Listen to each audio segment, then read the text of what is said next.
ધારાસભ્ય ચૈતર વસાવા તેમનું ઘર ક્યાં બનાવશે, કેમ કે તે ડેડિયાપાડા જઈ શકવાના નથી, તો આવી સ્થિતિમાં તે ક્યાં રહેશે? આવી ચર્ચાઓ અનેકવાર ઉઠવા પામી છે અને હવે માહિતી સૂત્રો દ્વારા સામે આવી રહી છે કે આ ધારાસભ્ય છે તે નાંદોદ તાલુકાને એટલે કે ભારતીય જનતા પાર્ટીનો જે ગઢ છે તેમાં તેમનો આસિયાનું બનાવી શકે તેમ છે।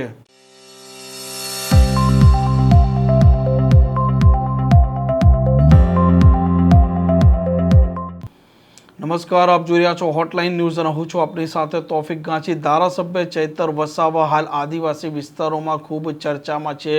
અનેક લાંબો સમય તે જેલવાસ ભોગવીને આવ્યા અને ત્યાર પછી તે જેલ મુક્ત થાય છે। કોર્ટ દ્વારા તેમને ડેડિયાપાડામાં જવા માટે 1 વર્ષનો પ્રતિબંધ ફરવામાં આવે છે અને હવે ચર્ચા તે પણ ઉઠવા પામી છે કે જો આ ધારાસભ્ય ડેડિયાપાડામાં નથી જઈ શકતા તો પછી તે ક્યાં રહેશે, કેવી રીતે તેમના મત વિસ્તારના લોકોને મળશે? અને આવી ચર્ચા હાલ ખૂબ બજારોમાં ચાલી રહી છે અને સૂત્રો દ્વારા હવે માહિતી સામે આવી રહી છે કે નાંદોદ તાલુકામાં ધારાસભ્ય ચૈતર વસાવા છે તે તેમનું ઘર તેમનું આસિયાનું બનાવે તેવી શક્યતા હાલ પ્રબળ માનવામાં આવી રહી છે અને આ ભારતીય જનતા પાર્ટીનો નાંદોદ છે તે ગઢ માનવામાં આવી રહ્યો છે। હજી ગઈકાલે જ ભારતીય જનતા પાર્ટીએ આ ડેડિયાપાડાના ધારાસભ્ય ચૈતર વસાવાનો જે ગઢ ગણાય છે તેના આ ટીલીપાડા ગામમાં ગાબડું પાડ્યું હતું। 500થી વધારે આમ આદમી પાર્ટીના જે કાર્યકરો હતા તેમણે તેનો છેડો ફાડ્યો હતો, ભારતીય જનતા પાર્ટીમાં જોડાયા હતા અને તેમણે ભાજપ છે તેમના સાથે જોડાયા પછી આ ચૈતર વસાવા છે તેમની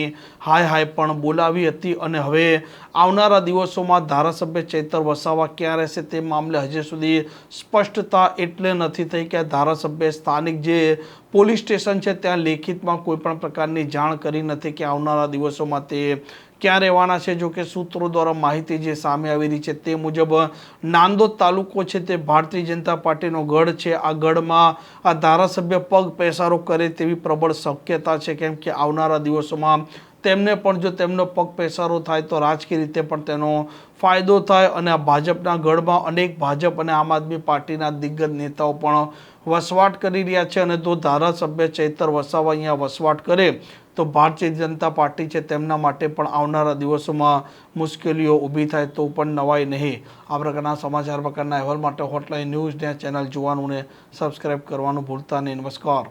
આવા પ્રકારના વિડીયો તમને જોવા ગમતા હોય તો હોટલાઇન ન્યૂઝ ચેનલને લાઇક, શેર અને સબસ્ક્રાઇબ કરો।